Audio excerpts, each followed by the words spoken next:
Voilà, mes amis, aujourd'hui on va commencer, et on le fera toutes les semaines, un cours sur le Hari Akadosh. Le Hari Akadosh, je vais faire une petite introduction, était le plus grand Mekoubal de tous les temps, c'est-à-dire l'homme qui a dévoilé des secrets inimaginables. C'était un homme qui rentrait dans l'intériorité de la Torah, et c'est pour ça qu'on l'appelle le plus grand Mekoubal. Mekoubal veut dire l'homme des secrets de tous les temps. Il faut savoir aussi que l'origine du Hari Akadosh, bien qu'il est né à Jérusalem, l'origine était française. Son arrière-grand-père était un médecin qui a sauvé le roi de France. Et le roi de France, quand il a été sauvé par ce juif, l'a nommé prince sur la Loire. Il lui a donné un château. Et c'est pour ça que le nom s'appelle Louria, Rabbi Yitzhak Louria, qui vient du mot Loire. Louria, c'est plus en hébreu, mais qui vient du mot Loire.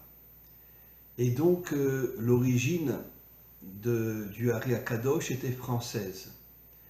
De la même manière, le Rabbi de Lubavitch dit que le Mashiach aussi sera français. Pourquoi français? Parce que la France est un pays révolutionnaire. La France est un pays, bon, aujourd'hui les choses ont beaucoup changé, mais la France est un pays révolutionnaire, la Révolution française, bien évidemment, et le français a quelque chose en lui de très très très fort. Et c'est pour ça que le Rabbi de Lubavitch dit que le Mashiach viendra de France. D'ailleurs, la raison pour laquelle le Rabbi de Lubavitch a passé 6 ou 7 ans en France, il a étudié à la Sorbonne, parce qu'il voulait préparer la venue du Mashiach, qui viendrait de France. Et donc, même si le Mashiach se dévoilera en Eretz Israël, en terre d'Israël, il se dévoilera à Tzfat, après il descendra à Tibériade, après il ira à Yerushalayim. Et bon, mais quoi qu'il en soit, il viendra de France. Et donc, le Hari Akadosh, qui est le plus grand maître de tous les temps dans le sens des secrets de la Torah, et le Mashiach viennent tous les deux de France. D'ailleurs, beaucoup de commentaires disent que, d'une certaine manière, le Hari Akadosh va se dévoiler dans le Mashiach. Et donc, on va commencer notre texte aujourd'hui. Je tiens à signaler que ce sont des textes sur la Torah, c'est-à-dire sur les 5 livres de la Torah. Et donc, on va commencer par le mot Bereshit. Bereshit bara Elohim et Hashamim ve'et haaretz. Au commencement, Dieu créa le ciel et la terre. Bara, comme on va le voir, vient du mot bria. Le deuxième monde n'est pas le premier. On va commencer. Bereshit. L'odibra Torah ve'atzilut. La Torah ne parle pas du monde de Hatzilut, je vais expliquer pourquoi. Le monde de Hatzilut est le premier monde qui commence par un Aleph. Et là, Bebria, Bereshit bara, c'est-à-dire que c'est le deuxième monde. Et là, Bebria. Alken la Torah nikret Torah Tabria, c'est pour ça que la Torah s'appelle Torah Tabria, la Torah du deuxième monde. Valken itrila Torah bebet, c'est pour ça que Bereshit, bet, pour faire allusion à la Bria, qui a Aleph, Romez l'Atzilut, le Aleph fait allusion à Atzilut, le premier des mondes, Ve'abet, Romez la Bria, le bet fait allusion à la Beria, Sheolam Hasheni. Vegam Aleph Trilat Tevat Atzilut, le Aleph c'est la première lettre du mot Atzilut, et le Bet Trilat Bria, la première lettre du mot Bria. Vegam Yadua de Ima Mekanena Bekursia, la Bria représente la Bina, qu'on appelle Ima, et qui est collée au trône de Dieu. Valken Atrilat Abria, Deinu Roshetevot Bina. Le Bet fait aussi allusion à la Bina. Je vais expliquer. Donc, il faut comprendre que pourquoi l'homme a été créé. L'homme a été créé par Dieu parce que même si En vérité, Bereshit bara Elohim et Hashamayim ve'et haaretz, que Bet, Bria, Bara, Bria, qui fait allusion à la Bina, tout le travail de l'homme, c'est en vérité de se connecter au monde de Hatzilut et de faire descendre le monde de Hatzilut. Le monde de Hatzilut, c'est un monde de lumière inimaginable, ce n'est pas le cas de la Bria. Et de faire descendre le monde de Hatzilut dans le monde d'en bas, comme il est dit que toute la volonté de Dieu, c'est de se dévoiler dans le monde d'en bas. De faire descendre le monde de Hatzilut dans le monde d'en bas et de réveiller la lumière cachée dans le monde d'en bas, ce qu'on appelle le Or HaGanuz, la lumière cachée. Dieu a caché une lumière inimaginable dans le monde matériel, que personne ne voit, que personne ne connaît. Et en vérité, tout le travail de l'homme, c'est de connecter le monde de Hatzilut avec le monde d'en bas, de faire descendre la lumière du monde de Hatzilut dans le monde d'en bas, et cette lumière va réveiller la lumière cachée dans la matière, et à ce moment-là, cette lumière va se dévoiler au moment de la délivrance finale, et le monde de la matière va se purifier, le corps va se purifier, et comme dit le Rabbi de Lubavitch, le corps sera plus élevé que la spiritualité. Et donc, c'est ça le travail de l'homme. Maintenant, quand on prend la première lettre du mot Hatzilut, Aleph, il y a un Yud, un Vav et un Yud. Le Yud d'en haut représente le monde d'en haut, le monde de Hatzilut. Le Yud d'en bas représente le monde d'en bas, le monde de la matière.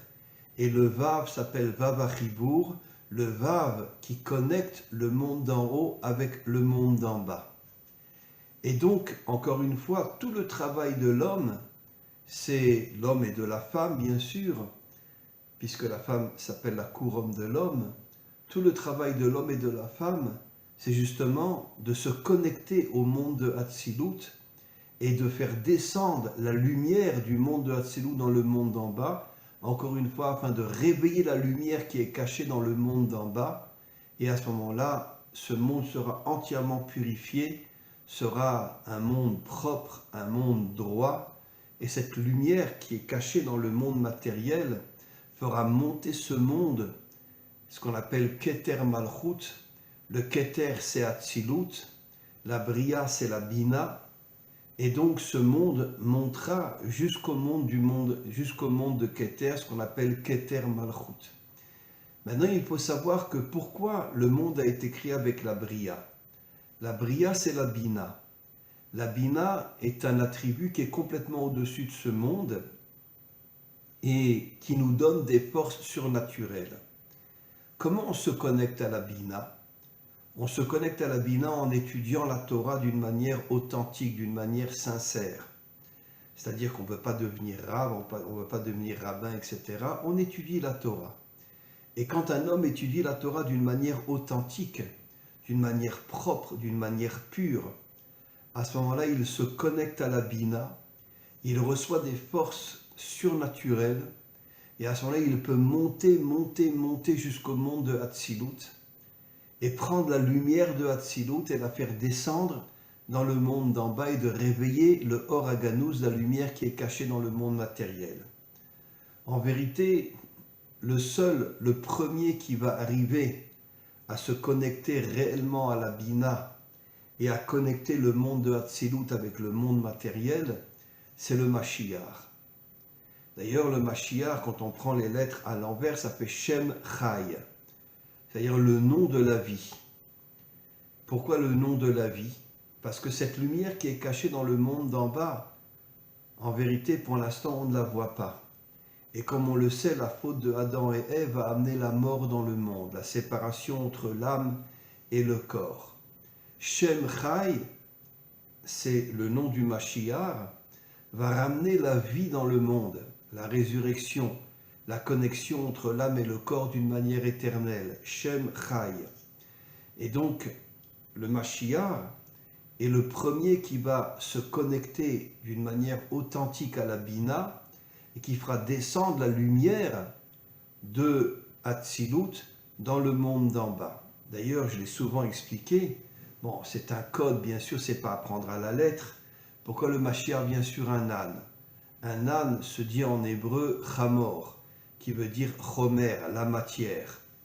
Et pourquoi il vient sur un âne, qui veut dire la matière? Parce que tout le travail du Mashiach, c'est de purifier justement la matière, de l'élever au-dessus de la spiritualité. Et justement, la malchoute, qui est la matière, va se connecter au Keter, et Dieu se dévoilera dans le monde matériel. On va continuer. Vezeu betishri nivra olam. C'est pour ça que le monde a été créé en Tishrei. Tishrei. Sheu smolo tarat leroshi. Le mois de Tishrei représente la gauche. Je vais expliquer. Ki Abba leolam yamin. La sagesse qu'on appelle Abba représente la droite. Ve'ima, et la mère qui est la Bina représente la gauche. Ve'otiot bereshit, et dans le mot bereshit, il y a un bet au début, c'est-à-dire en vérité, le bet fait allusion à la bria, le reshit fait allusion à Atzilut, et il y a une connexion entre la bria et Atzilut. Valken Yiskarkan Lamed Bet Elohim, c'est pour ça que dans la Torah il y a 32 fois le mot Elohim, qui Lamed Bet Netivot de Abba, Em Lamed Bet Aviyot. Il y a aussi caché, mais on ne le voit pas, 32 fois le mot Hachem dans la Torah qui représente la sagesse, et il y a 32 fois le mot Elohim.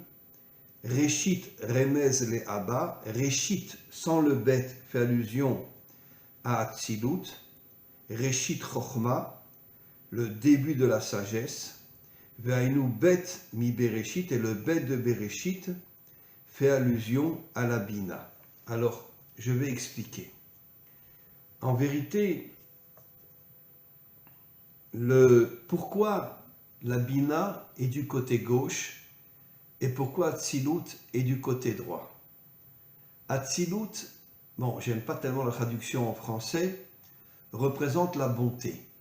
Ça veut dire que quand le Mashiach arrivera à faire descendre la lumière de Atzilut dans le monde d'en bas, la lumière d'en bas se réveillera, elle est cachée dans la matière, et le monde sera purifié. C'est le monde, le côté droit, c'est le monde de la bonté.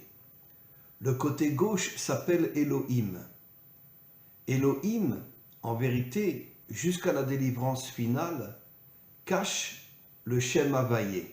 C'est pour ça que dès le début, le premier verset dit Bereshit bara Elohim et non Havayé. Ça veut dire qu'en vérité, tout le travail de l'homme, c'est de rentrer dans l'intériorité d'Elohim et de dévoiler le Shem Havayé.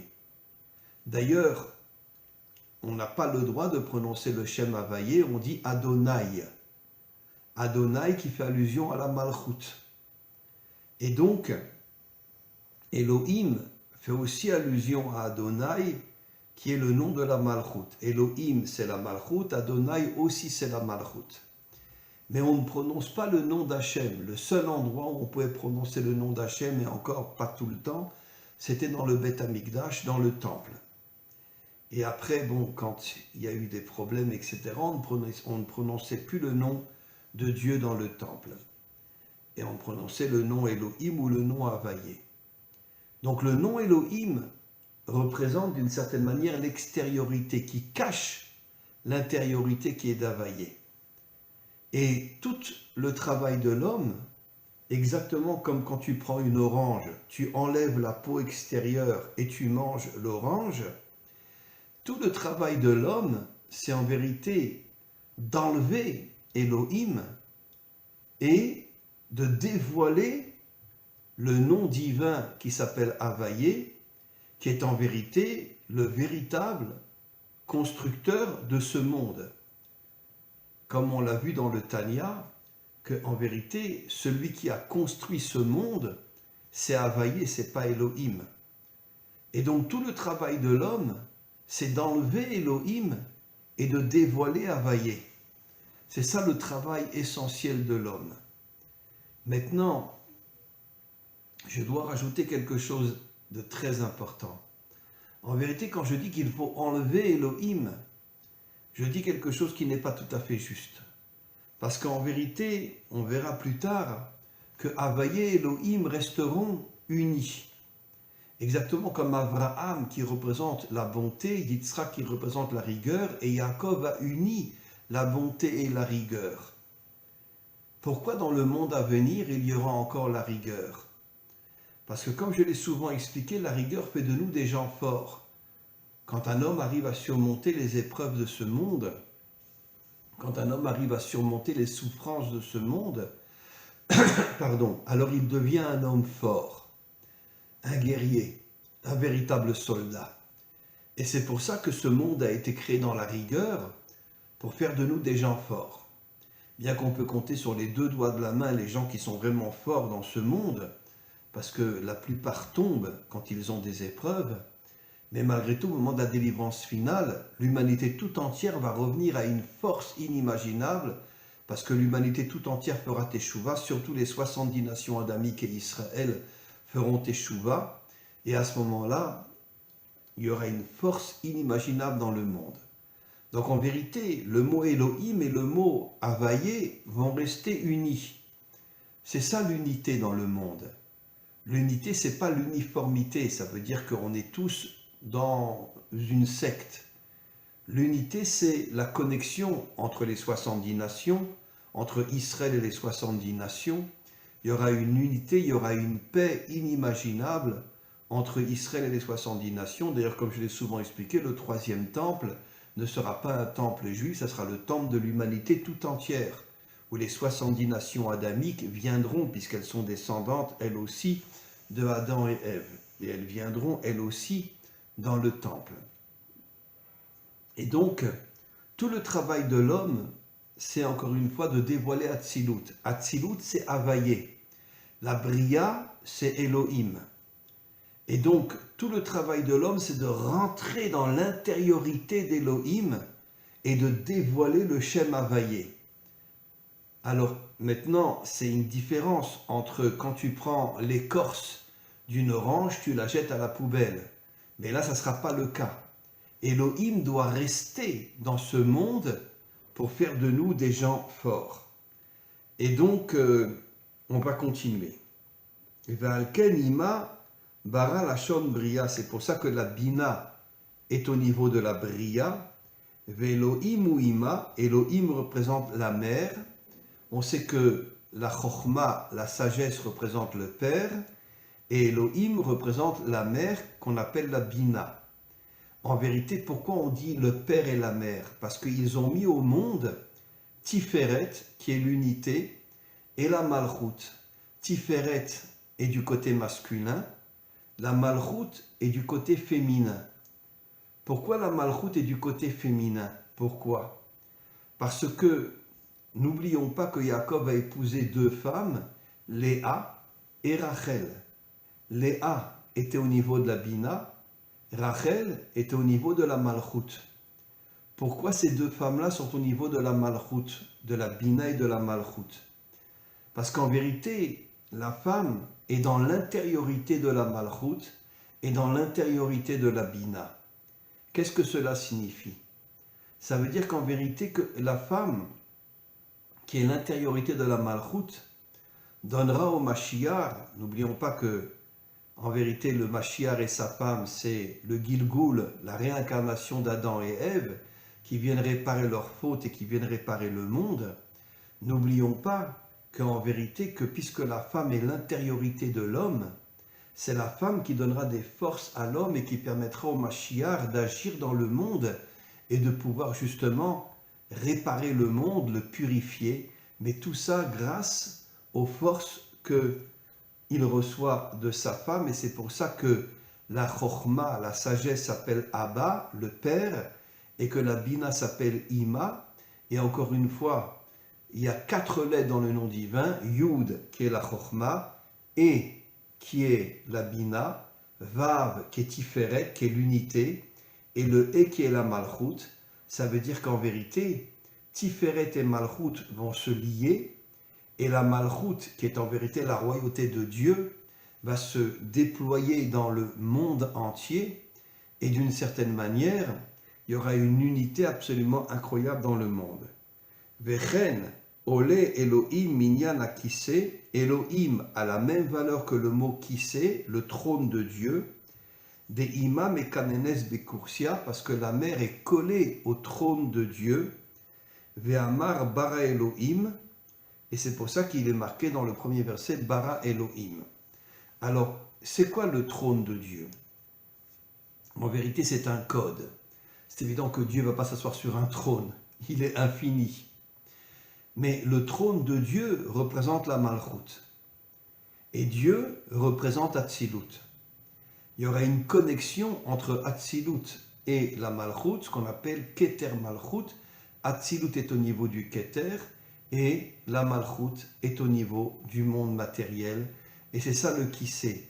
Le trône sur lequel est assis un roi, sur lequel sera assis, entre parenthèses, c'est un code, Dieu, représente le monde matériel et Dieu représente le monde spirituel. Il y aura une connexion entre le monde matériel et le monde spirituel. On continuera ce texte absolument extraordinaire, Be'ezrat Hashem. Amen, Amen, Ve Amen.